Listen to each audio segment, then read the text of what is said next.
je souhaiterais prendre. Quelles sont vos impressions par rapport à cette conférence? Je pense que une conférence comme ça, c'est toujours difficile à organiser.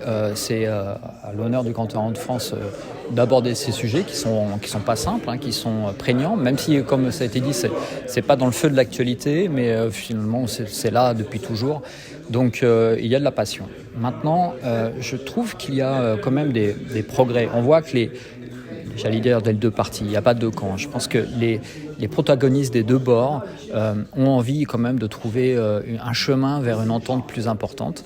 Je pense qu'il y a des débuts de mouvements, notamment de la diplomatie française, qui vont dans cette direction.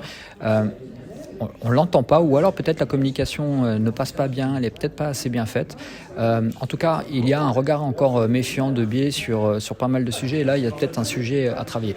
Mais à l'inverse, de l'autre côté, il y a peut-être aussi une crispation qui repose aussi sur le passé, peut-être des éléments, mais il faut peut-être regarder, juger sur les faits, ce qui est fait maintenant, et pas que sur le passé, parce que sinon on est dans l'impassibilité d'évoluer. Par dire oublier, renier le passé, on a tous une mémoire, mais il faut avoir conscience que le chemin est toujours un peu difficile, et il me semble que qu'il y a une relation qui est là et qui est importante, notamment entre la France, mais on peut parler entre l'Occident et l'Afrique tout simplement. Okay. Voilà. Que pourriez-vous dire concernant la diplomatie aujourd'hui, la diplomatie culturelle entre la France et l'Afrique?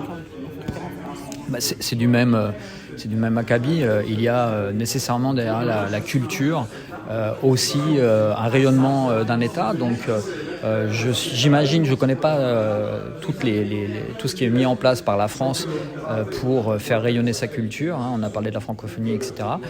C'est des éléments de politique extérieure qui doivent être aussi pris comme ça. Bien sûr, la culture, ça fait rayonner, c'est important et ça ouvre les esprits.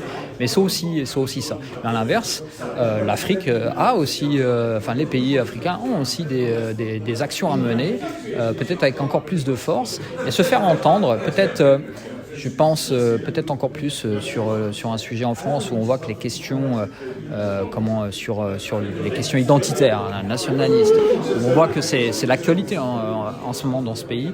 Peut-être que là, j'inviterai nos amis des différents pays d'Afrique à peut-être mener des actions un peu plus importantes pour justement casser les stéréotypes et reprendre le dialogue par eux-mêmes et non pas laisser simplement les oiseaux de mauvais augure parler pour eux.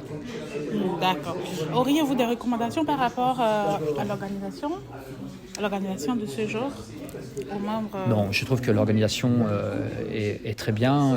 Il y a 2-3 réglages techniques, mais ça arrive à chaque conférence.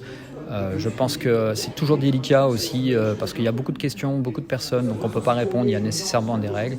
On voit que ça s'est quand même bien tenu, on est dans le cadre d'un temple maçonnique où il y a des règles qui sont établies et les gens respectent ça. Donc non, je trouve ça très bien, j'appelle à multiplier ce type de conférences. Je crois que c'est dans la culture du Grand Orient de France et je les félicite pour ça.